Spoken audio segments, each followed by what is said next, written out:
कभी कभी ऐसा होता है कि जब आप किसी चीज़ को छोड़ देते हो या किसी इंसान से दूर चले जाते हो, जबकि आप जानते हो कि वो छोड़ना ही सही था, फिर भी अंदर एक बोझ सा रह जाता है, जैसे कुछ खो गया हो। लोग बाहर से देखकर कहते हैं अच्छा हुआ, अब तो बेटर होगा, लेकिन आपके अंदर एक अजीब सा खालीपन होता है। आप कंफ्यूज होते हो कि डिसीजन सही है तो प्रॉब्लम क्यों हो रही है। शायद इसलिए नहीं कि आप कमज़ोर हैं, वीक हैं, बल्कि इसलिए कि आप भी एक इंसान हैं।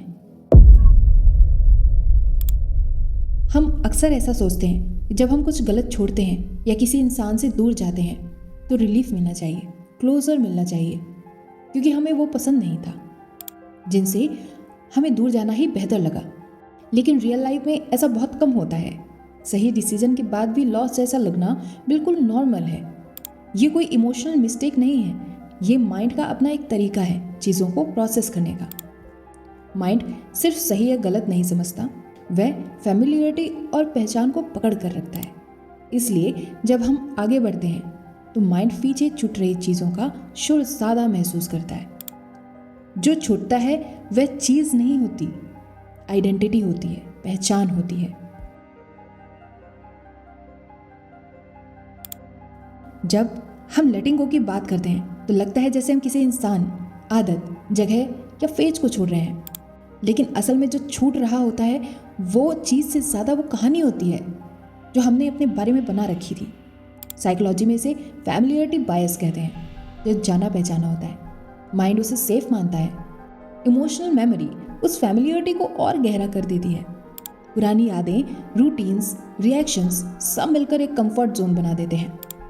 न्यूरोसाइंस की सिंपल भाषा में कहें तो ब्रेन हैबिट लूप्स में जीता है, एक पैटर्न जिसमें सोच, इमोशन और रिएक्शन बार बार रिपीट होते हैं। जब आप कुछ छोड़ते हो तो सिर्फ एक चीज़ नहीं छोड़ते हो, आप एक पूरा लूप तोड़ देते हैं। तो ये ब्रेन के लिए एक डेंजर सिग्नल जैसा हो जाता है। ब्रेन का काम है सेफ्टी, ग्रोथ उसकी प्रायोरिटी नहीं होती। इसलिए जब भी आप सही डिसीजन लेते हो, ब्रेन पैनिक मोड में जा सकता है। उस पैनिक का नाम हम अक्सर लॉस रख देते हैं। यहीं से ये अजीब सी फीलिंग आती है कि आप लॉजिकली जानते हो कि आपने ठीक किया, लेकिन इमोशनली लगता है जैसे कुछ छीन लिया गया हो, क्योंकि आइडेंटिटी अटैचमेंट टूट रही होती है। आप सिर्फ किसी रिलेशनशिप से बाहर नहीं आ रहे हैं, आप मैं कौन हूँ, हु आई एम के एक वर्जन को भी अलविदा कह रहे होते हैं। और आइडेंटिटी का छूटना हमेशा थोड़ा दर्द होता है। भगवत गीता और उपनिषद की परसेप्शन से अगर इस बात को रखा जाए, वहाँ त्याग का मतलब फोर्सफुली छोड़ देना नहीं है, और आसक्ति का मतलब सिर्फ लगाव नहीं, बल्कि अपनी पहचान को किसी चीज़ से बांध लेना है। जब हम किसी चीज़ से जुड़ते हैं तो हम कहते नहीं, लेकिन महसूस करते हैं, मैं इसके बिना अधूरा हो जाऊंगा, ये चीज़ मुझे बहुत पसंद है, मैं इसके बिना नहीं रह सकता। जब वह जुड़ाव धीरे धीरे खुलता है तो लगता है जैसे मैं ही कम हो गया हूँ। इस फेज में जो सबसे ज़्यादा कंफ्यूज करता है वो ये नहीं कि हम समझ नहीं पाते कि हम चीज़ को मिस कर देते हैं या अपने पुराने वर्जन को।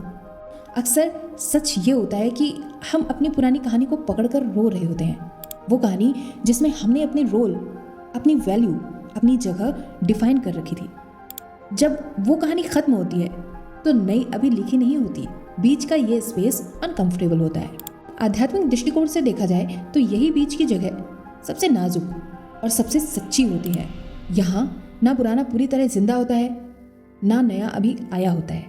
माइंड इस साइलेंस को लॉस समझ लेता है, क्योंकि यहाँ कोई फैमिलियर लेबल नहीं होता। लेकिन हो सकता है कि ये लॉस नहीं बल्कि रीशेपिंग हो।